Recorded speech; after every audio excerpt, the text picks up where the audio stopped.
Vice President, Mr. Timmermans. Thank you very much. And hello, wherever you are.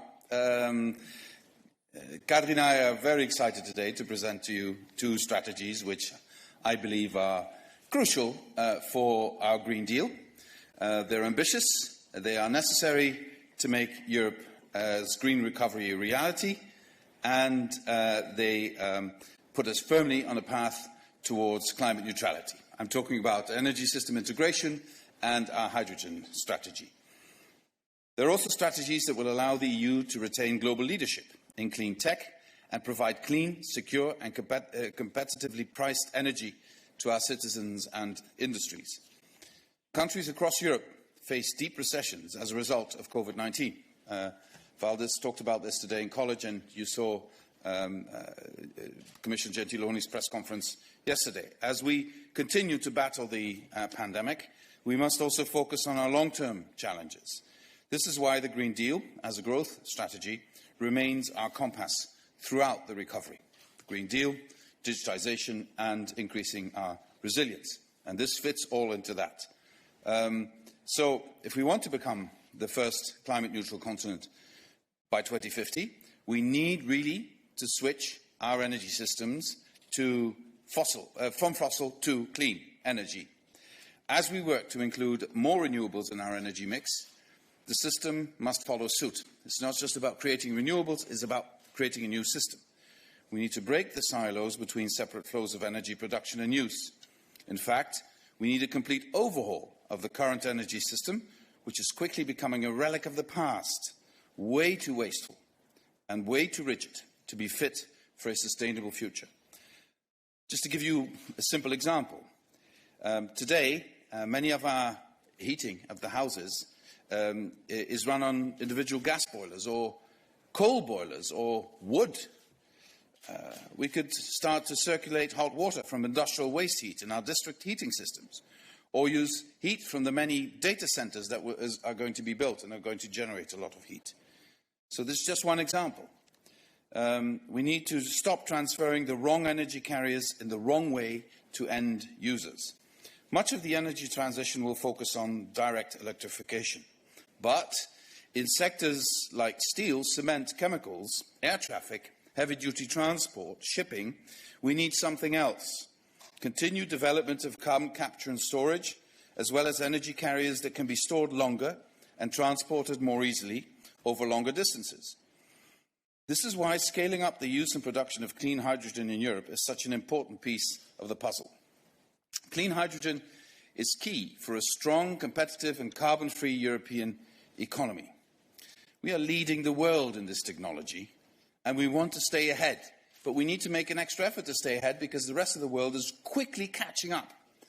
You saw perhaps the announcement of the new facilities going to be built in Saudi Arabia, and they're talking about gigawatts, not megawatts, in terms of production. So we really need to keep up as Europe.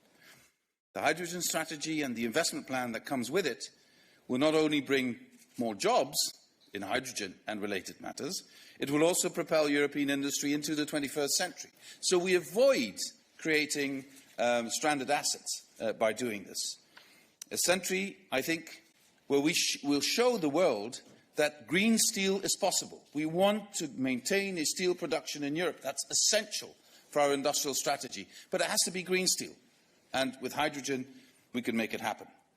We can make it happen, and we can make it happen relatively quickly.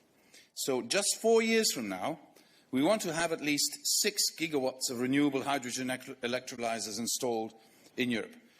That is 6 times what is in place today.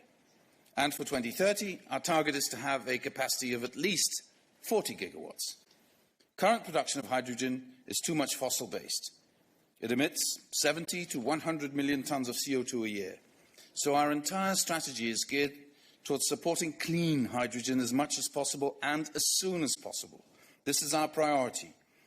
To boost its development, renewable hydrogen will receive premium support. To reach our goals, we need to create a market of scale, enable hydrogen to grow out of being a small niche market. Getting there will mean going through a transition where we temporarily continue to support low-carbon production of hydrogen, for example, via carbon capture and storage. This will also help us to replace dirty hydrogen. So we're we need to act on the three fronts: the production, the storage and transport, and the end use. And for that, we need this transitional phase. To capitalise on the investment plans and the hydrogen strategy, this afternoon, Kadri and I will join Commissioner Breton to launch the European Clean Hydrogen Alliance. This alliance, which brings together industry, NGOs and other stakeholders, will help build up a pipeline of viable investment projects to make sure the most promising projects can get up and running fast.